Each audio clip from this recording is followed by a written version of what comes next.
Welcome to Srilakshmi channel. நாம் இப்போது ஷீலா மீன் குழம்பு தான் பார்க்க போகிறோம். பாருங்கள் எப்படி வைக்கிறாங்கன்னு. எங்கள் மருமக தான் வைக்கிறாங்க, பாருங்கள். பூண்டு போடுறாங்க, பெரிய வெங்காயம் ஒரு பெரிய வெங்காயம் கட் பண்ணி வச்சுருக்கு, கருவேப்பிலை, சின்ன வெங்காயம் இதெல்லாம் போட்டு எண்ணெய் 2 ஸ்பூன் ஊற்றி வதக்குறாங்க. இப்படிதான் பண்ணுறோம்.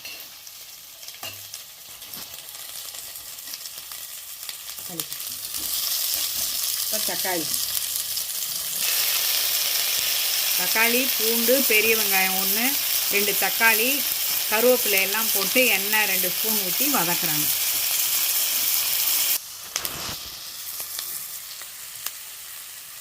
தக்காளி வெங்காயம் எல்லாம் வதங்கிட்டு இருக்கு பாரு.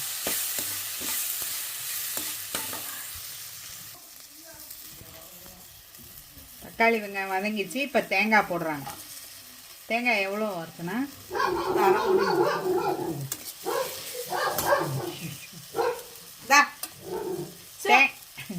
தேங்காய் அரை மூடி போட்டிருக்கு பாருங்க. தேங்காய் இப்போ எல்லாம் போட்டு வதக்கியாச்சு. இப்போ தேங்காய் எல்லாத்தையுமே ஆற வச்சுருக்கு. ஆறினதுக்கப்புறம் மிக்சியில் போட்டு அரைக்க போகிறோம். ஆற வச்சு இப்போ மிக்சியில் போட்டாச்சு. மீன், உப்பு, மிளகாத்தூள், நல்லெண்ணெய் எல்லாம் போட்டு மஞ்சத்தூள் போட்டு ஊற வச்சுருக்கு. மீன் குழம்புக்கு ரெடியாக இருக்குது மீன் குழம்புக்கு. இந்த அரைச்சாச்சு மீன் குழம்புக்கு பாருங்கள். இப்போ மீன் குழம்ப தாளிக்க போகிறோம். அதுக்கு 3-4 ஸ்பூன் இருக்குமா? 4 ஸ்பூன் எண்ணெய், நல்லெண்ணெய் ஊற்றிருக்கு.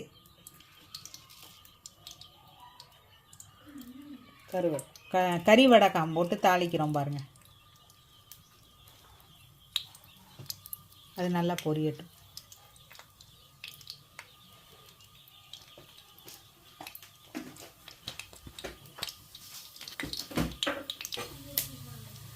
வடகம் பொரிஞ்சிருச்சு. இப்போ பூண்டு போட போகிறோம். பூண்டு போட்டாச்சு. இப்போ சாம்பார் வெங்காயம் போடுறோம்.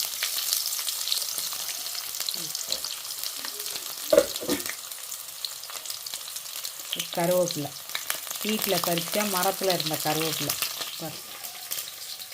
எவ்வளோ ஃப்ரெஷ்ஷாக இருக்குது. பச்சை மிளகா 2.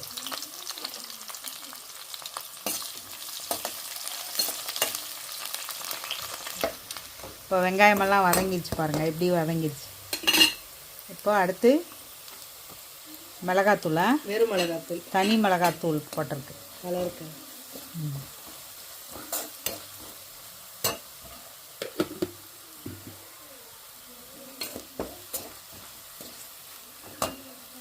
இது வீட்டுக்கு வரும். வீட்டு குழம்பு மிளகாத்தூள், வீட்டுத்தூள்.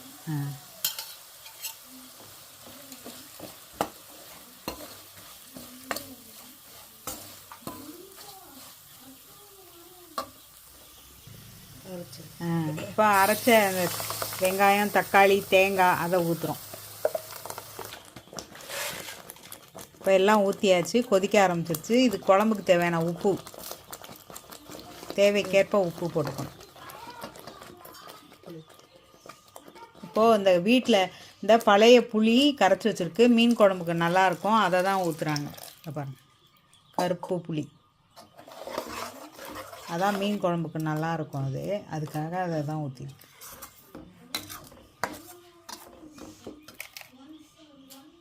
தண்ணி ஊற்றி நல்லா கொதிக்க விடணும். அதுக்காக குழம்பு ரெடி ஆயிடுச்சு பாருங்கள். நிறைய தண்ணி விட்ருக்கு. 2 கப்பு இருக்குமா? 2 கப்பு. எவ்வளோ தேவையோ அது தகுந்த மாதிரி போட்டுக்கோங்க. ஆமாம், மீனுக்கு தகுந்தது. இப்போ 1 கிலோ மீன் அதுதான் குழம்பு வைக்க போகிறோம். அதுக்கு தகுந்த குழம்பு இது. 6 பேர் சாப்பிட்லாம். 6 பேர் சாப்பிட்லாம். ஆமாம். மீன் குழம்பு ரெடி ஆகிட்டுருக்கு. இப்போ மாங்காய் போடுறாங்க பாருங்கள். சூப்பராக இருக்கும் மாங்காய் போட்டால். நல்லா எண்ணெய் பிரிஞ்சு வந்துருச்சு குழம்பு. அதுக்கப்புறமா மீனை போடுறாங்க.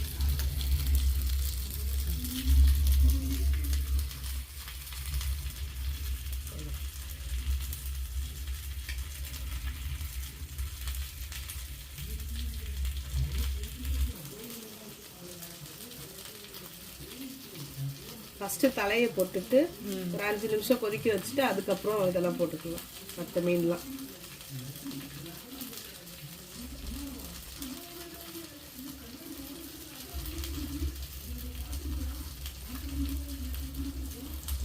சீலா மீன்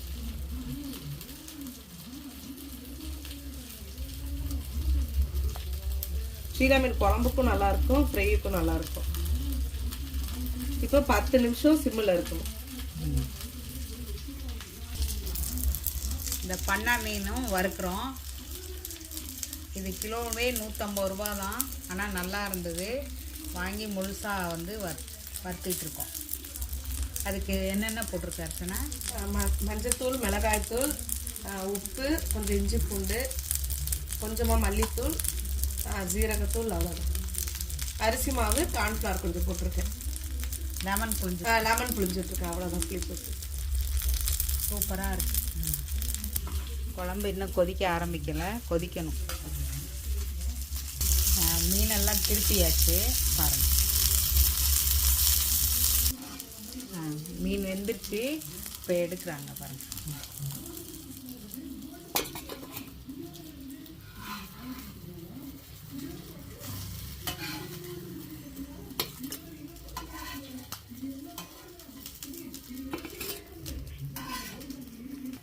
ஃபிஷ் ஃப்ரை ரெடி ஆயிடுச்சு. இந்த குழம்பு கொதிச்சிருச்சுல, இன்னும் கொதிக்கணுமா? மீனில் வந்து கண்ணு வெள்ளை ஆயிடுச்சு. ஓகே.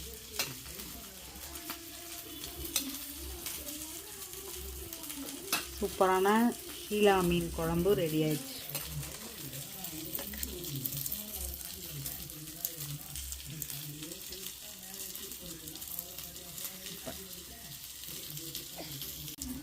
சூப்பராக இப்போ மீன் குழம்பு ரெடி ஆயிடுச்சு பாருங்கள். கருவேப்பிலையெல்லாம் போட்டு